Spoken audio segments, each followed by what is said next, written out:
오늘 사도행전 10장 28절부터 11장 18절 말씀을 중심으로 예루살렘에서 땅끝으로 라는 제목으로 잠시 말씀을 나누도록 하겠습니다.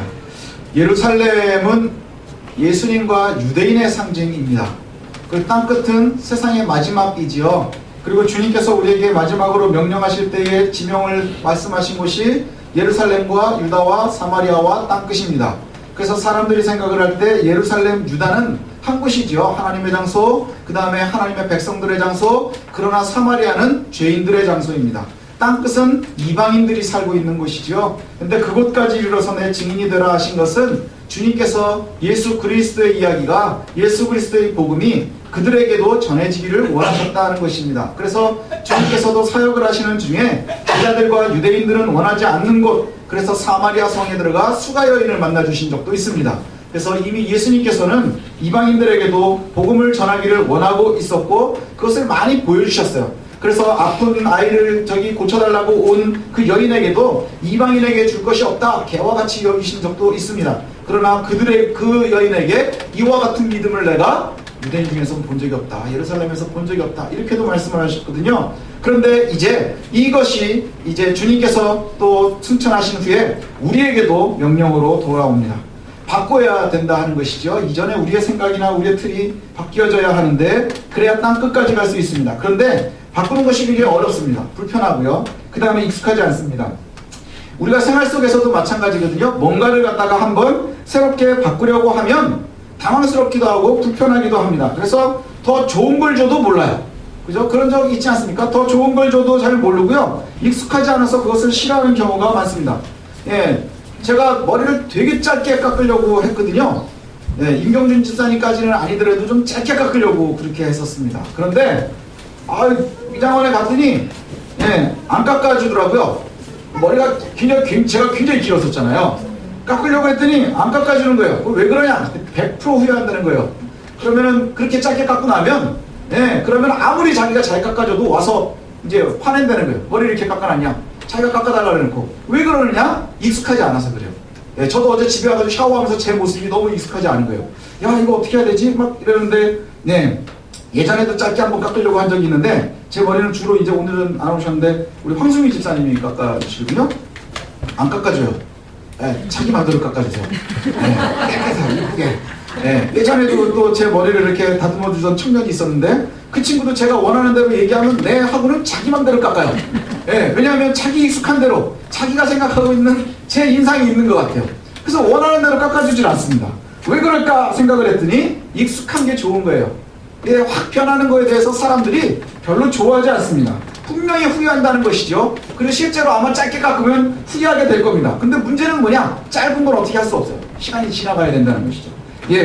이거는 이제 아주 우리 주변에서 간단한 이야기지만 또 한 가지 예를 하나를 들어드리면 제가 군대 있을 때 얘기인데 군대 있을 때에 사무실에서는 이제 서류를 만들 때 어떻게 만들었냐면 타자기를 쳤습니다. 지금 이제 우리 젊은 친구들은 잘 모르겠는데 타이핑을 하는데요. 키보드로 타자를 막 치면 정말 손가락에 힘으로 치는 거예요. 그래서 이걸 딱 때리면은 여기에 이렇게 금속으로 되어 있는 글씨체가 가가지고 딱 먹지에다 때리면서 종이에 글씨가 딱 박히는 거거든요. 그래서 타다다다다 치고 막 이래가지고 이제 하면 이게 이제 만들어지는 거예요. 그래서 한 번에 군대에서 4장까지 친 적이 있습니다. 4장까지 보통 칩니다. 그럼 어떻게 하느냐? 종이 끼고 먹지 끼고 종이 끼고 먹지 끼고 종이 끼고 먹지를 끼고 종이 끼는 거예요. 그래서 종이 4장에 먹지 3장을 끼고 그리고 나서 치는 거예요. 그럼 손가락에 힘이 좋은 친구들은요 끝에까지 먹지가 쳐가지고 이게 한 번에 4장을 치는 거예요. 근데 이게 얼마나 불편한지 아세요? 오타가 하나 났다. 그럼 쭉 빼가지고요 화이트를 4번을 칠해야 됩니다. 4번을 치고 4번을 불고 그리고 다시 넣어가지고 또 치는 거예요. 이응이나 미음은요 4장 정도를 치다 보면 첫 번째 장엔 다 구멍이 나요. 이응의 구멍, 미음의 구멍, 비읍에도 구멍. 왜 그러냐? 너무 세게 때리니까 활자가 가서 때리고. 이거는 괜찮은 거예요. 뭐냐 하면 이제 전통을 갖다가 이제 여러 부대에다가 한 번 해야 된다. 그래서 한 50장을 만들어야 된다. 그러면 타자기를 갖다가 파란색 종이가 있습니다. 인쇄를 할 수 있도록 만들어진 파란색 종이에다 거기다가 하나를 쳐서 우리 저기 사무실처럼 힘이 없는 데는 하나 넣고 돌리고 하나 넣고 돌리고 해서 40장을 찍고 조금 힘이 있는 부처는 잉크를 갖다 넣어서 돌립니다. 막 돌려요. 그래서 40장을 만들어 가지고 이거를 갖다가 돌리고 이러는 거예요. 그렇게 이제 문서를 만들고서 이제 하고 있었는데 어느 날 갑자기 초부에 이제 한 명씩 착출이 되는 거예요. 왜 그러나 그랬더니 컴퓨터 교육을 시키는 거예요. 이제 컴퓨터가 우리나라에도 들어와서 컴퓨터를 쓴다는 거예요. 그러면서 이제 지금도 기억이 납니다. 쓰지도 않는 게 있어요. 군대에 처음에 들어온 게 뭐냐, 하나워드라는 게 있었어요. 하나워드. 그래가지고 지금 여러분 처음 들어보시죠? 한글은 이렇게 모양이 보이는 대로 찍히잖아요. 근데 그거는 처음에 초창기 워드는 이게 실제로 화면에 보이는 거하고 인사하면 다르게 나와요. 그러니까 굉장히 힘든데 이걸 갖다 이제 교육을 시키는 거예요. 그래서 막 교육을 시킵니다. 그러면 새로운 교육을 받는 거 너무너무 싫어요. 그래서 어떤 사람들이 가서 훈련을 받을까요? 예, 그 컴퓨터 교육을 갖다가 일주일을 받는데 어떤 사람들이 가느냐? 각 사무실의 막내가 가는 거예요. 막내가 가서 무조건 받습니다. 그리고 나서 가서 교육을 받고 와가지고 일을 하는 거예요. 예, 그런데 힘이 있는 부서들, 중요한 부서들은 예, 컴퓨터가 이제 보급될 계획이 있으니까 교육을 갔는데 힘이 별로 없는 부서들은 안 불러요. 그 제가 안 갔다는 거 아닙니까? 군종은 힘이 없거든요. 그래가지고 그냥 있었어요. 얼마나 그때 다행이라고 생각을 했는지 몰라요. 그랬는데 한 2달 정도가 지나고 나니까 일이 달라지더라고요. 예, 계속해서 타자기를 치면서 화이트를 4번을 지우는 사람들이 있는가 하면 이제 또 막 돌려야 되고 이렇게 밀려서 등사도 하고 했는데 컴퓨터를 쓰기 시작하는 부서는 예, 타이핑을 다 해놓고 프린터 몇 장 탁 하면 그때부터 지지직 그것만 보고 있으면 되는 거예요. 지지직 그거 하는 동안에 뭐 하는지 아세요? 사다리 탑니다. 사다리 타서 뭐 아이스크림도 사 먹고 뭐 하고 뭐 이러는 거예요. 예, 그걸 보니까 그 다음부터는 이제 바뀌어요. 뭐가 바뀌느냐? 컴퓨터가 없는 부서는요, 그 다음부터 이 커피나 아니면 음료수나 빵이나 아니면 고기 순대라는 거 있는데 그거 사가지고 부서들을 찾아다닙니다. 왜냐하면 굉장히 중요한 보고를 해야 될 때는 타자기로 치는 거는 이제 이 윗사람들이 받으려고 안 하는 거예요. 왜냐? 인쇄를 딱 해가지고 온 걸 갖다가 한번 본 사람은 금단의 열매를 먹은 사람과 똑같습니다. 이제 타자기로 만들어진 보고서는 보려고 하지 않는 거예요. 근데 우리는 타자기도 없고, 저 컴퓨터도 없고, 컴퓨터를 쓸 줄도 모르고, 어떻게 해야 돼요?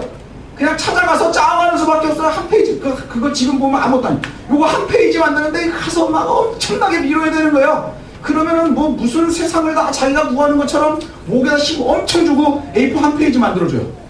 그럼 또 고맙다고 막 굽신굽신하면서 나야 된다. 왠지 아세요? 언제 또 올지 모르니까. 예. 그런데 이게 처음에는 그런 거예요. 바뀌는 걸 너무너무 싫어합니다. 좋은 걸 줘도 바뀌는 거 싫어하고요. 좋은 거를 줘도 싫어합니다. 제가 이제 우리 교회 여기서 개척을 하면서 수유동에서 살다가 도봉동으로 이제 이사를 왔어요. 아우, 적응이 안 되는 거예요. 예. 사실은 여기가 공기도 더 좋고 뭐 풍수지리를 봐도 여기가 더 좋다고 누가 그러더라고요. 근데 여기로 왔는데 한 1년 정도가 적응이 안 되는 거예요. 그래서 왜 그러지? 왜 이렇게 적응이 안 될까? 그랬더니 제가 수유동에서만 거의 30년 이상을 살았거든요. 30년 이상을 살다가 새로운 곳으로 왔으니 한 1년 정도가 적응이 안 되는 거예요. 예, 집에 들어오면서도 남의 동네로 오는 것 같고 막 이런 거예요. 그러다가 어느 날 옛날 살던 데를 갔더니 거기가 낯설어요. 여기가 어디지? 여기는 뭐고 여긴 뭐 하는 거지? 변한 게 하나도 없는데 왜 그럴까요? 사람들은요, 지금 내가 있는 요곳에서 조금만 익숙해지면 안 바뀌었으면 좋겠는데요. 바뀌는 것을 되게 싫어합니다. 그게 좋든지 나쁘든지 아니면 나한테 이롭든지 그렇지 않든지 처음에 것을 갖다가 바꾸고 싶어 하지 않는다는 거예요. 그래서 뭐 일을 갖다가 막 만들고서 뭐 책임져야 되는 일을 막 생기면 사람들 제일 좋아하는 얘기가 그거잖아요. 정치하는 사람들 제일 좋아하는 얘기가 뭐예요? 역사가 나중에 판단해 줄 거다. 무슨 역사가 판단을 해줘요, 그죠? 예, 역사가 판단해 주는 얘기 다 그거 거짓말입니다. 지금 우리도 다 알아요. 뭐가 옳은지 틀린지 다 압니다. 그런데 문제는 뭐냐? 사람들이 바뀌는 것을 싫어하고 불편할 수 있다 하는 거예요.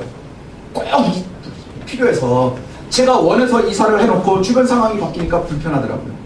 또 건강에 훨씬 좋은 것으로 식단을 바꾸면 예, 그죠?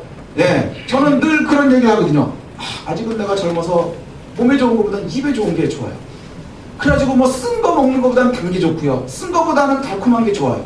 그런데 사람들은 그렇지 않거든요. 입맛을 바꾸기가 되게 쉽지 않습니다.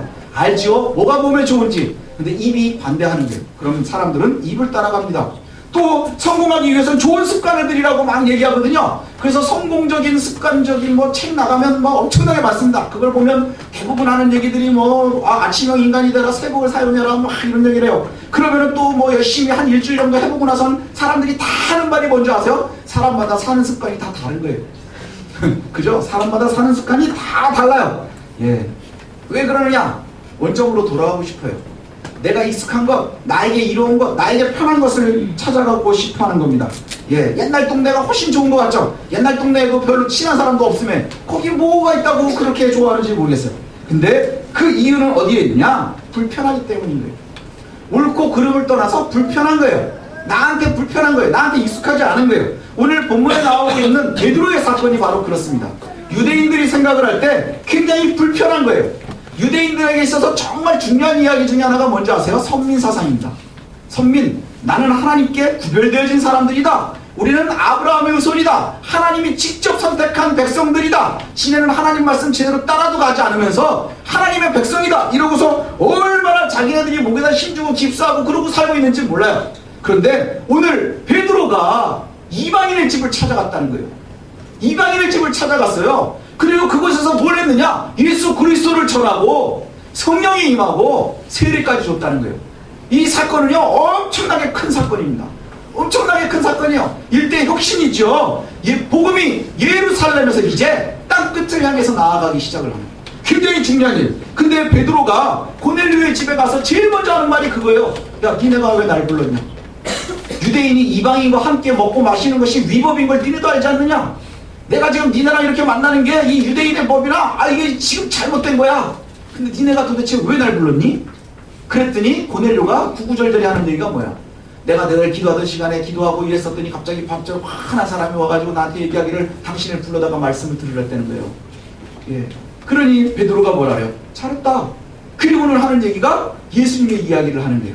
예수님의 이야기, 예수님이 어땠었고 이렇게 했었고 저렇게 했었고, 예, 결국에는 예수님이 그와 같이 얘기합니다. 그러면서 베드로의 고백이 뭐냐? 예, 가증하다 하는 음식을 내가 거부했을 때 하나님께서 그렇게 말씀하셨거든. 내가 깨끗하다고 하는데 왜 네가 더럽다고 하느냐? 예, 하나님이 깨끗하다는데 왜 네가 더럽다고 하느냐? 이거 옳지 못하다는 거예요. 이전에 네가 하고 살고 있었던 그 습관들 틀린 건데 왜 자꾸 옳다고 하느냐? 틀리다는 거예요. 그래서 내가 그와 같이 따라갔다. 그러면서 베드로의 고백이 뭐예요? 참으로 하나님은 외모를 보시지 않는구나. 참으로 하나님은 외모를 보시지 않는구나. 예, 피부의 색깔이나 그 다음에 쓰는 언어나 그 다음에 어느 곳에서 살거나 그리고 또 뭐 학력이 어떻거나 얼만큼을 사느냐 이런 것을 보는 게 아니라는 거예요. 피부색이나 언어의 장종이나 인종이 아니라 결국엔 하나님을 따르고 있는 사람이냐 그렇지 않느냐는 거예요. 내 혈통이 아브라함의 후손이라 할지라도 하나님의 말씀을 따르지 않으면 그는 이방인과 같은 거예요. 그러나 피부색이 다를지라도 하나님의 백성으로 하나님이 선택하시면 그가 하나님의 백성이라는 것이죠. 그래서 우리가 이것을 갖다가 잘 따라갈 수 있었으면 좋겠습니다. 베드로가 고넬료를 찾아가서 말씀을 전하니까 그곳에 성령이 임했대요. 그런데 그 성령이 어떤 성령이 임했느냐? 오순절에 우리에게 오셨던 그 성령의 모습을 그대로 오신 거예요. 오순절 때가 어떤 때예요? 베드로를 포함해서 그 사도들이 숨어 있었던 곳, 하나님께서 직접 약속해 주셨던 곳, 그곳에 처음으로 성령이 강림하셔서 무슨 일이 있었어요? 방언을 말하고 성령이 임하고 그들이 뜨거워져서 밖으로 나오기 시작한 게 언제예요? 오순절 성령 이후거든요. 오순절 성령 이후에 그들이 가슴이 뜨거워져서 밖으로 나오고 말씀을 전하는 그 사건이 통일하게 이루어진. 그럼 뭐예요? 피부색이 달라도 그가 이탈리아 사람이라 할지라도 그 이방인의 백부장이라 할지라도 하나님께서 선택한 사람이고 하나님의 백성이라고 하는 것이죠. 이제 우리가 바꿀 수 없다는 거예요. 사람은 되게 바쁜 거예요. 되게 불편한 거예요.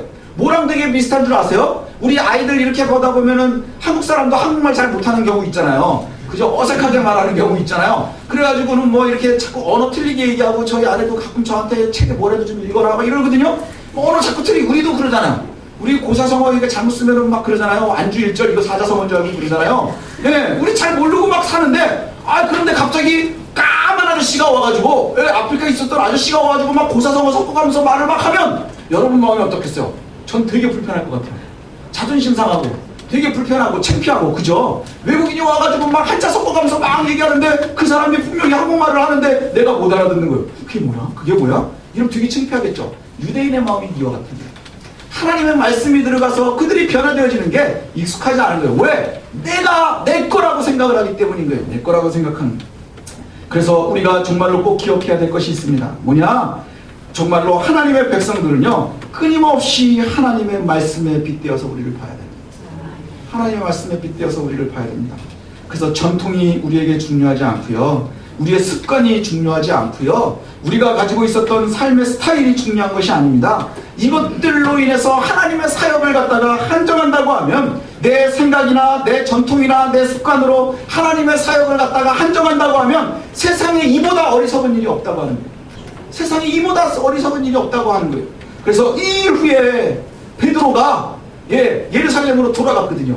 돌아갔는데 거기에 소문이 벌써 다 났습니다. 뭐라고 소문이 났느냐? 되게 웃기는 게 뭐냐면 11장 1절에 보니까 유대에 있는 사도들과 형제들이 이방인들도 하나님의 말씀을 받았다 함을 들었더니, 이거 얼마나 좋은 얘기예요. 그죠? 지금 우리는 답을 다 알고 있으니까 이거 얼마나 좋은 얘기예요. 이방인들도 하나님의 말씀을 받았대. 그럼 우리는 막 박수치면서 좋아할 일인데 2절에 보니까 그때부터 이것이 올무가 된 거예요. 너 왜 이방인에게 가니? 뭐가요? 전통이 그들을 잡는 거예요. 삶의 습관이 그들을 잡는 거예요. 하나님의 뜻은 저기 있는데 내 전통이 여기에서 그것을 못하도록 막고 있는 거예요. 이것이 네 법이라는 거예요. 그런데 베드로가 자신에 있었던 모든 이야기를 다 합니다. 그리고 나서 증언하기를 성령이 임하시는데 내가 어떻게 거부하겠느냐. 예전 베드로 같으면 아마 이와 같이 못했을 거예요. 그죠? 예전에 베드로는 도망을 진짜 잘하는 사람이었잖아요. 그죠? 그래서 진짜 잘 도망가고 뭐 놀래가지고 귀도 잘라본 사람이고 막 이런 사람이에요. 그런데 지금 베드로는 어떻죠? 어때요? 끌려가서 매를 맞아도 그리스도의 말씀을 따라가는 사람이에요. 그 사람에게 더 이상 무서울 게 없다는 것이죠. 그가 증언하기를 성령이 그들에게도 임하더라. 그리고 그들에게 하나님께서 선물 주시기를 원하는데 우리가 어떻게 그것을 막을 수 있겠느냐? 그것은 불가능하다. 그렇게 말합니다. 그래서 결과가 마지막에 보니까 뭐라고 절정이 내려졌느냐? 11장 18절에 이렇게 말합니다. 그들이 이 말을 듣고 잠잠하여 하나님께 영광을 돌려 이르되 그러면 하나님께서 이방인에게도 생명 있는 회개를 주셨다 하니라. 이것이 얼마나 중요한 절인지 몰라요. 왠지 아십니까? 이제 예루살렘에 있는 교회가 공교회가 이방인이 하나님의 말씀으로 바뀔 수 있다는 것, 이방인도 하나님의 백성이 될 수 있다는 것을 인정하기 시작합니다. 인정하기 시작한 거예요. 그래서 여기서부터 시작해서 우리한테까지도 복음이 온 거예요. 그 복음이 여기까지 온 거예요. 내가 속한 것, 이것을 갖다가 변하는 것이 매우 매우 중요하다는 것이죠. 내 전통이 아무것도 붙잡지 못하도록 하십시오. 그런데 꼭 짚고 넘어가야 될 것이 있습니다. 뭐냐? 저와 여러분들이 자녀들을 위해서, 가정을 위해서 기도하죠. 우리가 자녀들을 위해서 쉼없이 기도해야 합니다. 그리고 우리 가족들을 위해서 쉼없이 기도해야 됩니다. 기도의 힘으로 우리 아이들이 잘 자라가야 됩니다. 그리고 우리 가정이 하나님의 은혜로 잘 자라가야 합니다. 베드로가 고넬료의 가정을 방문했을 때 성령이 임했습니다. 그죠? 그리고 나서 베드로의 권위와 위치가 예루살렘 교회에서 이것을 입증할 수 있었어요. 베드로이기 때문에 가능한 거예요. 베드로이기 때문에. 베드로이기 때문에. 베드로는 이미 예루살렘의 최고의 지도자였고요. 그 다음에 매일 맞아가면서까지도 옳지 못한 것에서는 흔들리지 않는 사람이었어요. 그러니 그 베드로가 가서 예루살렘 교회 이방인도 성령을 받더라고 이야기하니까 이것이 정리가 되는 거예요. 정리가 되는 거예요. 그런데 한번 생각을 해보십시오. 베드로가 아니라 지금 얼마 전에 나왔었던 사울이 가서 얘기를 하면 먹히겠습니까? 사울은 절대 먹히지 않을 거예요. 왜냐? 이제 조금 안면 트기 시작한 사람이거든요. 그리고 전직 못살게 굴던 사람이거든요. 그 사람이 가서 얘기한다고 바뀌겠습니까? 그렇지 않을 거예요. 아니면 이름도 없고 빛도 없고 뭐 어디에 있었든지도 모르던 사람이 갑자기 나타나가지고 이방인들에게 내가 복음을 전해보니까 뭐 이렇다더라 저렇다더라, 아무도 그것에 대해서 생각하지 않을 거예요. 어쩌면 비웃음을 샀을지도 모르겠습니다. 근데 베드로이기 때문에 다른 거예요. 베드로이기 때문에. 저도 그렇고요. 여러분도 그렇고 여러분의 자녀들도 그렇고요. 베드로와 같은 영향력 있는 사람으로 자라게 하셔야 돼요. 우리 아이들 조그맣죠? 그 다음에 우리 여기 막 정신없이 돌아다니고, 이제 제가 딱 축도 끝나면 또 세훈이 여기 와가지고 저를 탁 영접하거든요. 시계 웃으면서 와가지고 제가 혼자 나가면 외로울까봐 지가 와서 탁 이래요. 요새는 또 좀 삐졌나봐요. 왔다가 제가 빨리 안 내려가면 지가 혼자 나가버려요. 뭐 이러는데 이 아이들 아무것도 모르는 것 같지만 이 아이들이요, 세상에 영향력 있는 아이들로 자라게 하셔야 돼요. 이것이 정말 중요한 거예요. 우리가 아이들이 정말 잘 자라는 게 뭐예요? 금붙이 몸에 많이 붙여서 부자로 사는 게 잘 사는 건가요? 아니에요. 아니면 권력이 많아가지고 한마디 얘기할 때마다 불법을 저질러도 잡혀가지 않을 수 있는 만큼 그만큼의 힘을 갖는 사람이 잘 사는 건가요? 그것도 아니에요. 뭐가 제일 중요한 것이냐? 내가 세상에 거룩한 영향력을 발휘할 수 있는 사람으로 키웁니다. 그리고 우리의 목표도 거기로 있어야 되는 거예요. 내가 세상에 거룩한 영향력을 끼칠 수 있는 사람. 버스만한 자가용을 타고 다니면 뭐 하겠어요?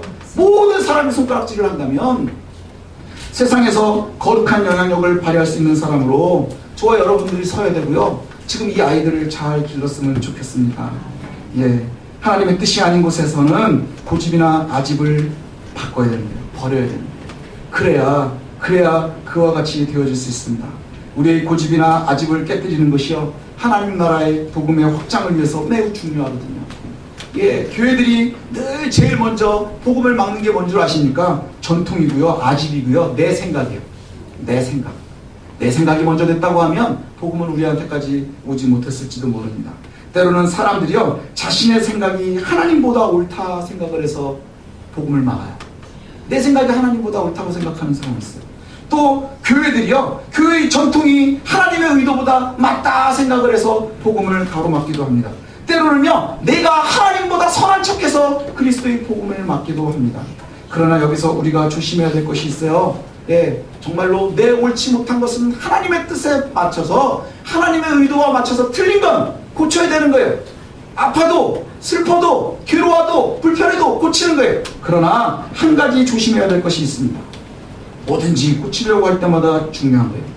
옳은 것 틀린 걸 구분할 줄 알아야 돼요. 뭘 고쳐야 될지, 뭘 지켜야 될지를 잘 알아야 되는 거예요. 지켜야 되는 건 목숨을 걸어서 지켜야 되지만, 바꿔야 되는 건 목숨을 걸어서 바꿔야 되는 거거든요. 예, 예를 들면 이런 겁니다. 요즘에 제가 생각을 할 때 우리 교회에 가장 가까이 있는 대적자가 뭐냐? 성적인 타락입니다. 이단도 아니고요, 그 다음에 신천지도 아니고요, 우리한테 가장 가까이 있는 건 성적인 타락이에요. 예, 그래서 저도 그렇고요, 우리 교회도 그렇고, 우리 교회가 속해 있는 교단도요, 예, 혼외정사, 동성애, 이거 다 거부하거든요. 왜 거부하는 줄 아십니까? 왜 거부할까요? 죄이기 때문에. 죄는 예, 함께 할 수 없어요. 죄는 우리가 타협할 수 없어요. 그죠? 타협하는 순간 우리가 망가지기 시작을 하는 거예요. 그래서 이것을 다 거부합니다. 그런데 문제는 뭐냐? 하나님보다 똑똑한 사람들이 있거든요. 하나님보다 선한 사람들이 있어요. 그래서 이것을 갖다가 어떻게 접근을 하느냐? 소수의 사람들이 보호해야 된다 생각을 하는 거예요. 소수의 사람들이기 때문에 보호돼야 된다. 맞지요. 그러나 소수냐 다수냐보다 더 중요한 것은 이것이 옳으냐 틀리느냐는 거예요. 만약에 세월이 많이 지나서 그 이성애보다 동성애가 더 많은 시대가 돼도 틀린 거예요. 틀린 건 틀린 거예요. 하나님 앞에서 틀린 건 우리가 바꿀 수 없다고 하는 거예요. 그래서 우리가 꼭 기억했으면 좋겠습니다. 죄는 그냥 죄인 거예요. 거부해야 되고요, 고쳐야 되는 거예요. 사람들은 우리가 사랑해야 되는 건 맞아요. 그러나 죄는 고쳐야 되는 거예요. 이것을 구분할 수 있어야 되는 거예요. 그래야 고치는 거예요. 어떤 사람들은 교회 내에서도 이것을 받아들이는 게 교회 개혁이라고 생각하는 어리석은 사람도 있어요. 왠 줄 아십니까? 하나님보다 자기가 선하기 때문인 거예요. 하나님의 뜻보다 자기가 더 지혜롭기 때문인 거예요. 그러나 옳지 못한 것은 거부해야 됩니다. 그 예가 어디에 있는 줄 아세요? 중독입니다. 중독은 큰 죄예요. 중독이 왜 죄냐? 딱 잘라 말하면 하나님보다 사랑하는 것이 있었기 때문에 중독은 죄예요. 예, 알코올 중독은 죄입니다. 왜 죄입니까? 알코올을 하나님보다 사랑하기 때문에 죄인 거예요. 예, 니코틴 중독 죄입니다. 왜요? 니코틴을 하나님보다 사랑하기 때문에 죄인 거예요. 여러 가지 중독들이 있으면 다 죄입니다. 그런데 문제는 뭐냐? 여러분 다 알죠? 대마초 나쁜 거 여러분 다 아십니다. 그런데 이걸 갖다가요, 이제 우리나라에서까지도 이거는 마약에서 빼야 된다라고 주장하는 사람들이 있어요. 이게 얼마나 어리석은 얘기입니까? 이거는 죄입니다. 왜 죄일까요? 중독되는 거기 때문이에요. 중독되면 죄이기 때문입니다. 예, 담배도 마찬가지예요. 담배가 처음에 어떻게 시작됐는 줄 아십니까? 예, 아프리카랜다. 아메리카 인디안들이 시작을 했죠. 그 담배라는 것이 뭐 하는 건지 아세요? 주술할 때 쓰던 거예요. 주술할 때 쓰던 것이 제일 처음에 시작된 거예요. 텐트 쳐놓고요, 공기통 하지 않게 해놓고 그곳에서 담배를 며칠 동안 노인네들이 피는 거예요. 그러다 보면 뿅 가거든요. 그럼 독수리의 눈이 보인대요. 독수리의 눈을 갖게 되는 거예요. 예, 늑대의 눈을 갖게 되는 거예요. 뿅 가니까 갑자기 독수리 눈과 같이 뭔가가 보인다는 거예요. 여러분, 우리가 보면 뭐예요? 그냥 담배 취한 거예요. 근데 그것이 주술로 사용이 됐거든요. 이게 신대륙을 발견한 유럽 사람들이 가가지고 신기한 게 있어서 이걸 갖다 기호상품화 시킨 거예요. 죄예요. 하지 말라고 그러는 게 그 이유예요. 죄이기 때문이에요.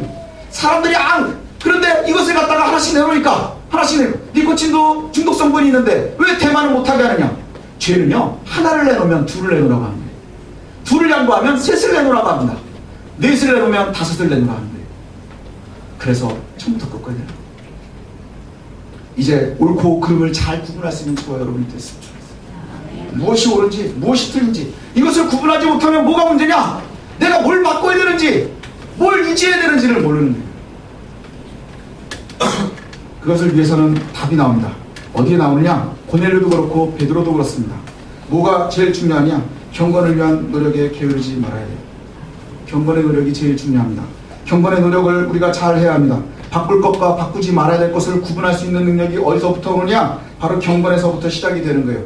우리가 그냥 국영수 위주로 열심히 하면 그냥 되는 게 아니에요. 예, 신앙과 경건은 그냥 국영수 위주로 열심히 한다고 되는 게 아니에요. 신앙과 경건은 그저 열심히 있어서 되는 게 아니에요.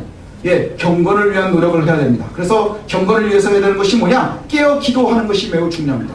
베드로나 고넬료가 무엇 때문에 하나님의 뜻을 알 수 있었죠? 그들이 둘의 공통점이 정해놓은 시간에 기도하고 있었다는 거예요.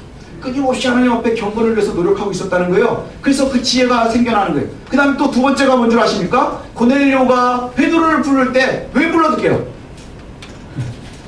베드로를 왜 불렀을게요? 베드로의 이야기를 듣기 위해서요. 믿음은 들음에서 나는 겁니다. 믿음은 들음에서 나는 거예요. 우리가 듣는 것에 굉장히 중요했으면 좋겠습니다. 예, 그래서 베드로의 경건한 모습, 그 다음에 고넬료의 경건한 모습, 거기에 끊임없이 배우고 듣는 것, 이것을 갖다 즐거워할 수 있어야 되는 거예요. 그래서 구약에서도 그 하나님의 사람들이 끊임없이 얘기하는 게 뭐예요? 문설주에다가도 새겨놓고 외우고 이마에다가도 붙여놓고 새기고, 그래서 문설주에다 왜 붙이라는 거예요? 나가면 그 말씀을 보내는 거예요. 그 말씀을 보내는 거예요. 문설주에 붙여놓고 이마에다 붙여놓고 늘 손목에다 붙여놓고 하나님의 말씀을 보라 하는 거예요. 그게 뭐예요? 끊임없이 말씀을 접할 때에 우리가 변화될 수 있는 거예요. 그냥 옛날에 한번 들은 이야기 가지고 평생 울고려고 하니까 너무너무 힘든 거예요. 끊임없이 듣는 것, 그 다음에 하나님의 말씀을 배우는 것, 이것을 즐거워할 수 있었으면 좋겠습니다.